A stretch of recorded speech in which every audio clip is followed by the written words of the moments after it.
Hey guys, Zom Fox here, and today it's time to do the week review for the 2023 USFL season, Week 5. This week featured games that serve mainly one purpose: figuring out what teams are still going to be in the hunt for the playoffs and which aren't. And believe it or not, every single game went in the way to make it so where every single team through 5 weeks looks like they can make the playoffs. I'm not even kidding. The scores show that. The Maulers ended up winning against the Michigan Panthers 23-7 at Ford Field to put them back in tie for the division lead. I know, it's insane. And the Houston Gamblers beat the Stallions at Protective Stadium, another home team losing. The Gamblers got that win to put them in the tiebreaker spot for the second place in the division and to keep them with the same record as the Stallions.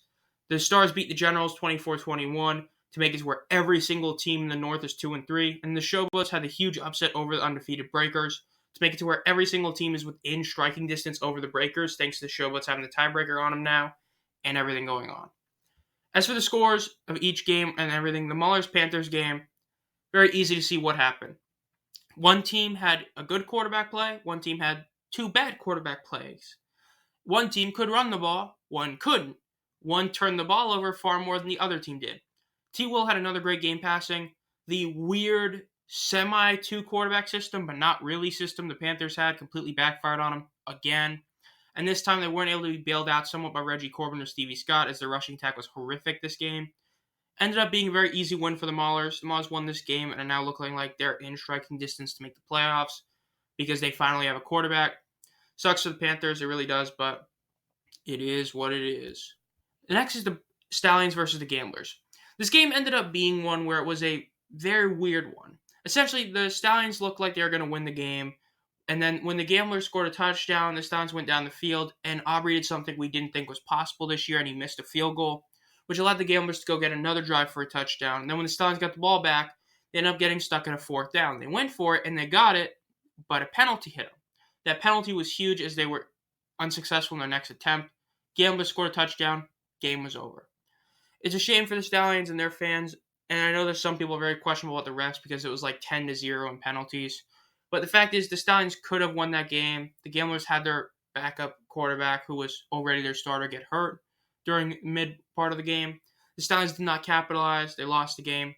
Shame for them, but now the Gamblers look to be in a playoff spot. Next, you have the General Stars.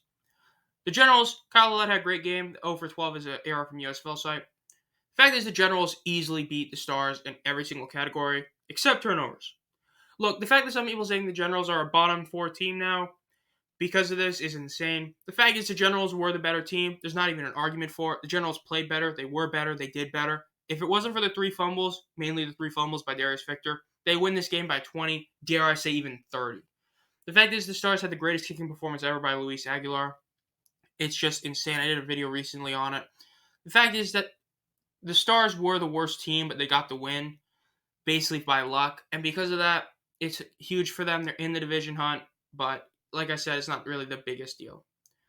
Then we have the Showboats versus the Breakers. The Showboats Breakers ended up being a very close, tight-knit game. Both teams basically played the same type of offense. The only difference is the Showboats played it a bit better as they didn't have a turnover, which helped them edge out the Breakers in the time possession thanks to their extra drive. And that ended up being just enough to get them the win. The Breakers had a terrible second quarter, which really hurt them in the end. And because of that, they lost. Now, as for the players of the week, Offensive Player of the Week ended up going to Troy Williams of the Maulers. For once, it looks like the Maulers have a good quarterback. It's been a year and a half since the USFL has come back, and they finally have a quarterback that looks good for more than 1 week. 15-19 for a near 80 completion percentage, near 200 yards with a near 10 yards per attempt is awesome. 2 touchdowns to 1 pick. You'd like to be a bit better. He did have a rushing touchdown. His quarterback rating of 120 is insane. He had a great game rushing. He rushed for 59 yards on 10 attempts, and his long was only 13, so he truly did, run the ball a lot very well. He did lose a fumble, but overall, congrats to him. It's great to see the Maulers have a good quarterback. He's been great since he's been their starter. Congrats to them. Defensive Player of the Week is Breland Speaks. Who's shocked? This guy's been a menace ever since he came back. He's basically like the new Chris Odom. 2.5 sacks, 2 TFLs, a fumble recovery, 7 tackles. The dude was a beast, even though the Maulers naturally, did easily win this game. Breland Speaks has been a monster all year, and I will not be surprised if he ends up taking home the Defensive Player of the Year and gets a shot in the NFL.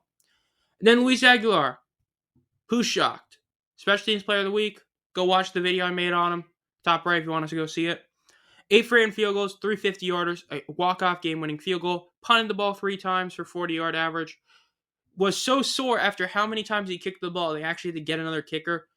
I'm assuming that the kicker's probably going to just do kickoff duty, but we don't know yet. It's the fact that Aguilar is sore from just all the kicks he did this week because he's literally their only guy that can kick the football. Insane.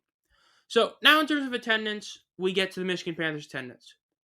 The Panthers attendance has, despite the fact they've been losing, is still solid. The fact is that they've done the best of the 3 home teams of having fans at both sides. Naturally, the home side is a bit better, but again, they had another 10+ thousand game. Naturally, the corner's always pretty barren, but the actual home side and away side in the middle do look very solid every single week so far. Hopefully they can, win some because they're about to have their 4th straight home game, which I will talk about that a lot when I do my end of the season recap, which I do plan on doing, and how that's a terrible decision. But I digress. Panthers' attendance has so far been very solid, despite the fact the team doesn't even look that good. So that's a good thing for them. As for the Birmingham Stallions, their attendance this week was a complete disaster, I would say. Look, the fact is that the Stallions' attendance has been a disappointment all year. In fact, you make a case the Stallions have, though injuries do help. The fact is the away side, that one picture that I was able to get, that's pretty much every single person that was on the away side. Almost nobody. It was that barren. Now, the home side looked a lot better when you compare them back-to-back, but when you look at, other Stallions games from this year and last year, you realize that the Stallions were a lot better in most of those other weeks. Now, compared to the Birmingham Iron and the AAF in that Week 4 game, you would make a case that looks like the Stallions have 10,000 people. I'm not kidding. That's how bad the attendance looked last year for this Iron. But I think there's a lot of, the ticket sales, yada, yada, yada, blah, blah, blah. I don't know for sure. Naturally, that official numbers were just kind of guesstimating. This was definitely more than 5,000. This looks to be on par with some Vegas Vipers games, so it looks to be about 6,600 at least. But it was a huge disappointment. We were expecting a really solid number, not a bad number. This is definitely a disappointment for the Stallions, a huge L for them and their fan base in terms of going to actually support the team. But their TV ratings have consistently been good. Speaking of the TV ratings, this week we had the Maulers Panthers on USA get 2.26 million. Then the Gamblers Stallions had 0.91 on Fox in the afternoon. Then on Sunday, we had the Generals versus Stars on NBC get 0.76 million, and then the Showboats Breakers get 0.56 on Fox at the afternoon. Now, the the XFL championship game ended up having 1.4 million total viewers on ABC, which was a bit less, a decent amount less than last year's USFL title game, which had like 1.52 if I'm not mistaken. So it did worse than the USFL title game last year, but I'll talk more about that in the XFL video. But for comparison, that's what happened in the other Spring Football League this week. Now, compared to the USFL last year, you'll notice that the numbers are very, very similar. In terms of ratings, the USFL last year had a 0.2, 0.5, 0.6, 0.4 versus this year's 0.2, 0.5, 0.5, 0.4. So nearly identical. They're 0.1 off being the exact same. As for the actual viewership, the Friday night primetime game of USA last year had 0.25 versus the Saturday morning USA Network game, which had 0.26. So I'd make a case that the USA game did better this year. Then you have the afternoon game on Fox, which did better this year at 0.91 versus the 0.72 last year. But the NBC Sunday morning game did worse this year by a bit, as last year's at 0.91 to 0.76 this year. Then the afternoon game on Fox did a lot worse, 0.69 versus 0.56. Not a good thing. Now, the Sunday numbers were hurt by the fact that it was Mother's Day. Some holidays are good, some are bad. Mother's Day is bad.